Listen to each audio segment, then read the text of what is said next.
Hey everyone, it's Sleepy Raider, aka Damien. This is my Sleepy Vlog number 96. Sleepy Vlogs are where I just throw a bunch of random stuff together, mostly about comics, but whatever I feel like talking about. This will be mostly comics in odd different ways. I want to do a shout out. I want to talk about a podcast I was on. I want to talk about comic cons. I want to talk about small press expos or whatever, small press comics day out. Anyway, and maybe a little bit about a little book club I'm doing with Garage Geek, or some of my comic store adventures just for today. But anyway, first I want to do that shout out, which is Higgypop, who has this fantastic channel that I've only recently kind of jumped on board with. I know I've known his name for quite a while, but somehow I missed out on his videos. But now I'm a huge fan, so I wanted to share with you. Here's a little clip I stole off of one of his videos. Higgypop here in the comic room. It's great to see you guys. Great. I just want to say hi to Hawkman. Hawkman, thanks for being you. You. All right? That's all. Just quick say hi to you. At least once a week I like to say hi to Hawkman. Guys, thanks for joining me, man. Man, I was on the hunt. I was hunting for comics all over the place. Hold on. Let me... Big time safari hunting for comics, man. The Serengeti. Nothing. I was all over the place. And I found some comics. I wouldn't say the Serengeti. I'd say the Connecticut shoreline, you know. I would say in a 5-mile radius of my house. I don't like to leave too far away. So you can see there, he's a wild and crazy guy. He only owns one t-shirt, though. I think of him as a cross between Sergeant Rock and Clint Eastwood and Robin Williams. Maybe more Robin Williams than anything else.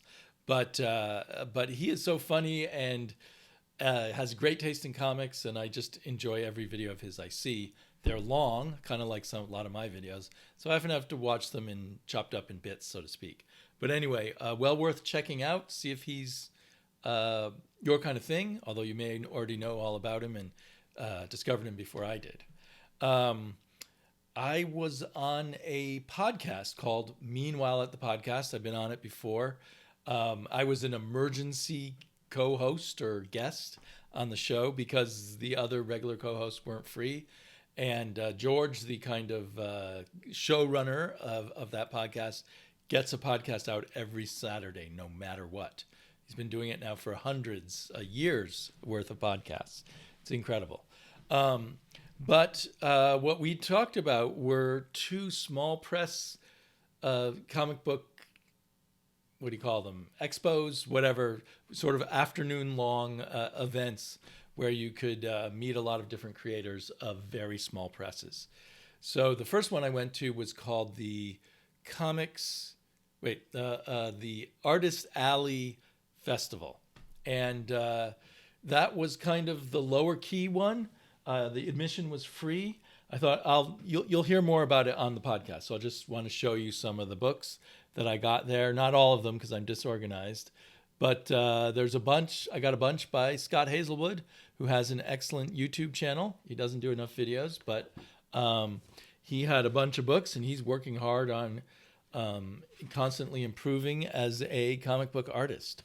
Although some of these are kind of just art books. Like I love this Dune-tober one where last October he drew a picture in ink of a scene or character from Dune every day and turned that into a little zine.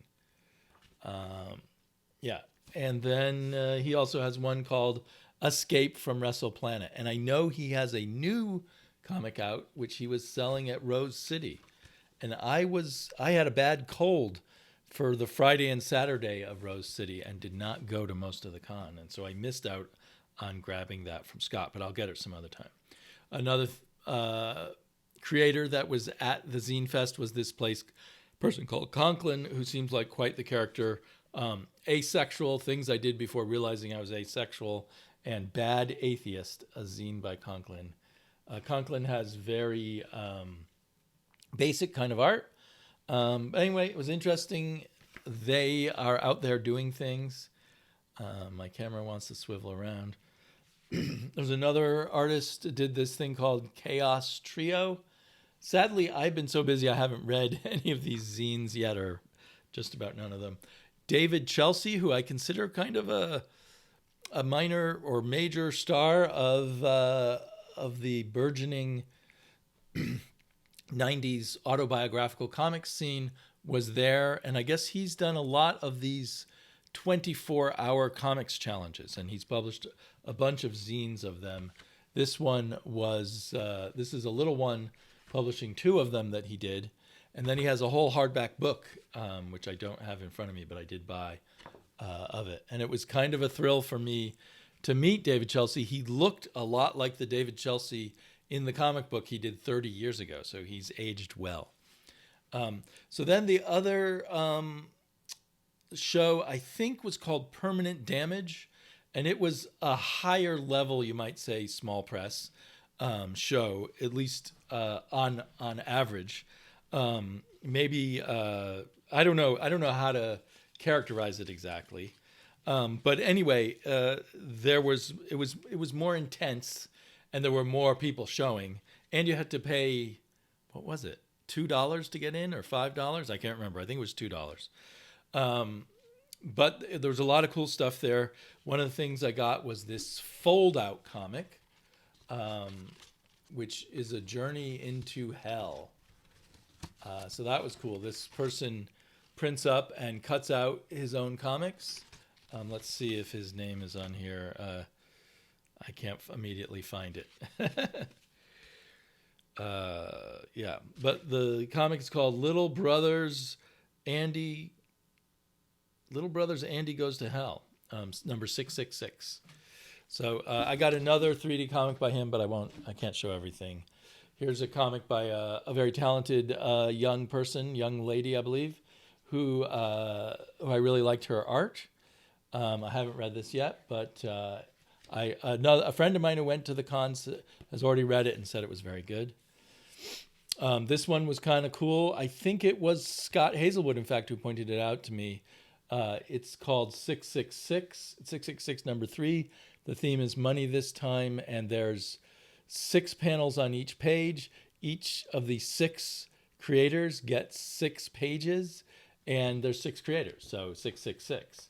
And they're all horror stories about money, if I understand correctly. There's an interesting looking one called Beat the Rust. I think it's autobio. I'm not sure. Tom Neely was there. He does Glenn and Henry Forever, but he also, and I bought that, but I don't have it right here in front of me, but he also did this one called Pastiche, which is his take on Popeye. And it was quite cool. It's kind of expensive. I think maybe I hope I got a discount on it. There's a few takes on Nancy at the back. And apparently, reading the back material here, this is like a color version of what was originally a black and white zine. And it got him a job drawing real Popeye comics for IDW. So I thought that was interesting. There was a lot of sort of outrageous art at this Permanent Damage. And in fact, my friend was a little disappointed because he was hoping for more stuff that was more like, say, Love and Rockets. But it was more on the sort of wild, crazy side of underground comics. I can't even quite... Electric Hair, I think this is called. So here's an example of that kind of wild and crazy stuff. I found it quite attractive, but some of it gets quite gory. Not necessarily this one, but I mean stuff that I looked at while I was there. And that's kind of, yeah, maybe something I like, maybe something I don't. This artist, whose name is hard to find here, Matt Crab, does all kinds of cool art, but as I chatted with him and about t-shirts and stuff, and he agreed that he's kind of comic book adjacent. He does album art and concert posters and things like that. But I was quite taken by, I thought this art was very fun. I'd love to get some of his t-shirts. The only t-shirt he had there that I would have liked was not available in my very large size. So here's some more Matt Crab comics. Let's see. Or not comics, but just sort of art zines.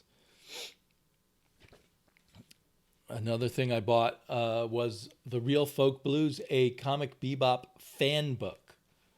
But fan art of a pretty high level, I think, as far as all this small press stuff goes. And there was this, I got a bunch of these free comic newspapers from Seattle. Scarf, I think it's called. And I think they're funded by crowdfunding. I did toss some money in their tip jar, but I got like 4 or 5 issues of this for free. And this one was the most sort of reminiscent of the old school underground art comics, I guess, Mine Shaft, which has Robert Crumb in it, Aileen Crumb, Drew Freeman, Noah Van Sciver. So that was kind of interesting. So that was kind of my zine stuff. You got a little peek of all the stuff I talk about with George in the podcast. Whoops. Things are flying all over the place. So speaking of cons and stuff, I have bought tickets. I bought airline tickets. I've reserved a hotel room in Orlando, Florida for the first weekend in February. I'm going to go to MegaCon, which there's a huge YouTube comics group that lives in Florida, and I think a bunch of others of us will be coming to visit to come to MegaCon. It looks like a fantastic convention, and even if it isn't, there'll just be lots of our YouTube friends and acquaintances there, and I'm excited to meet lots of people in person. So that's very cool. I was talked into going by Travis, aka Comics with Bueller, and so I believe he will be there too.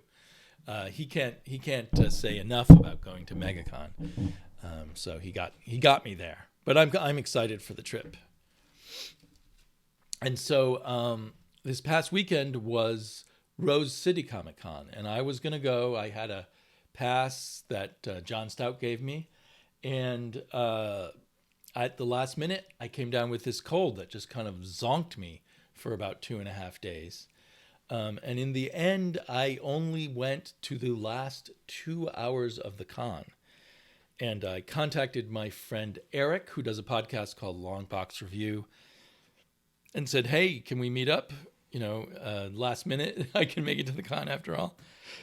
And he said, sure. I'm at the ballroom for the Wonder Woman Historia panel, which is a comic that was the brainchild, I guess, of Kelly Sue DeConnick, and it came out in these big oversized comics and had this sort of crazy elaborate art by 3 different artists. Here's a poster they were giving out for free.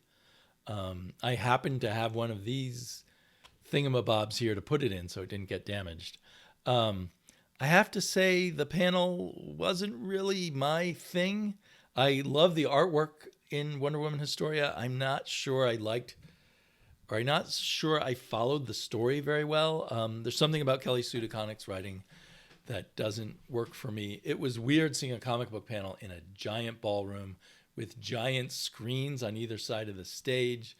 You could see the technicians playing with the automated cameras and stuff. So maybe I'll slip in a teeny clip of that. But certainly the sort of the judgment sequence with Hippolyta kind of, being invited to Olympus by Artemis.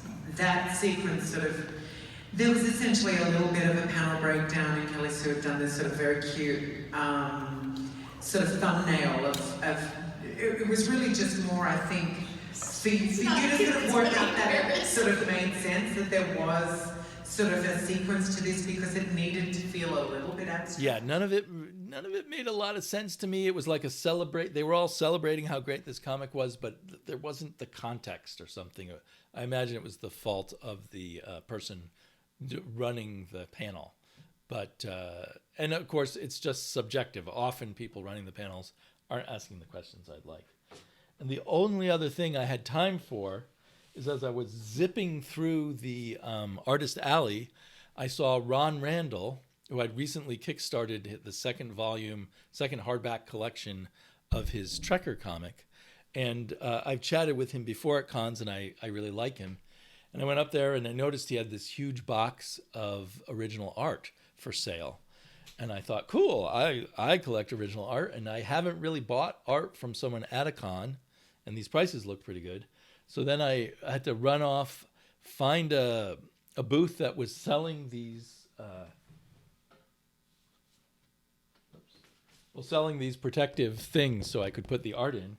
And then I picked 3 pieces of his art. And there was so much art there. I had so little time. I probably should have waited to another time, but I just wanted to do something at the con. I did get to hang out with Eric and chat with him for about 45 minutes too. That was the other. And that was really cool. And see his granddaughters, Haley and Maddie, and Hadley and Maddie, sorry, and his awesome wife, Kitra. And it was nice chatting with all of them. But anyway, so I had to make decisions kind of quickly, and I chose of the 3. I got 3 pieces, and I'm really glad about 2 of them. And one, I think I made a mistake. I thought it looked cool, and I thought it was different than the other pieces. But now I realize that's because Ron Randall was just the inker, and it was penciled by Greg Tocchini, who I only learned of later, because this comes from CrossGen. And so it's from some CrossGen book. I've never read any CrossGen. I guess I was out of comics when CrossGen had its brief moment of being a comet streaking across the sky. So it's from something called Demon Wars Volume 2. It does look really cool. But ironically, it was also the most expensive of the pieces I bought. But basically, when he saw I was buying 3 pieces, he just gave me a group price for all of them anyway, which was quite a bit below what the individual prices would have been. So then I got this piece, which I believe is drawn and inked by him, and it is from the movie adaptation of Constantine, the comic book adaptation of the movie Constantine. And I just thought it looked really cool. I didn't realize it was the movie adaptation. I saw that it said Constantine on it till he mentioned that to me. And as I said, Ron Randall is a really nice guy. Very talented artist, kind of never big in the big spotlight as far as I know, but I enjoy his work.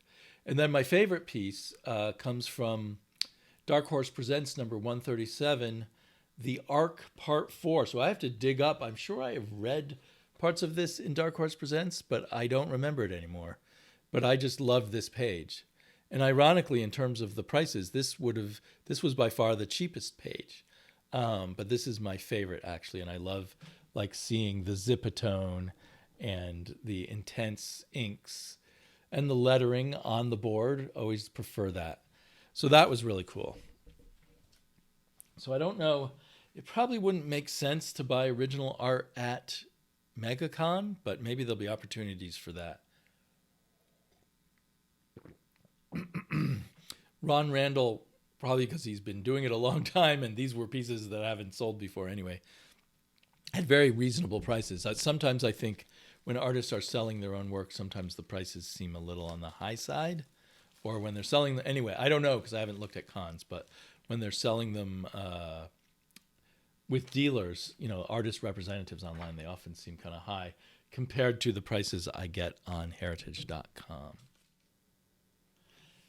So I haven't been going to comic book stores every week because I had that New Year's resolution back in January to go a year without having a pull list. But I've slowly been being pulled back to comic book stores, in particular picking up the new Conan comic. And part of my resolution was that I could still pick up comics when I wanted to, but just generally not have a pull list and just try to take a year off from that.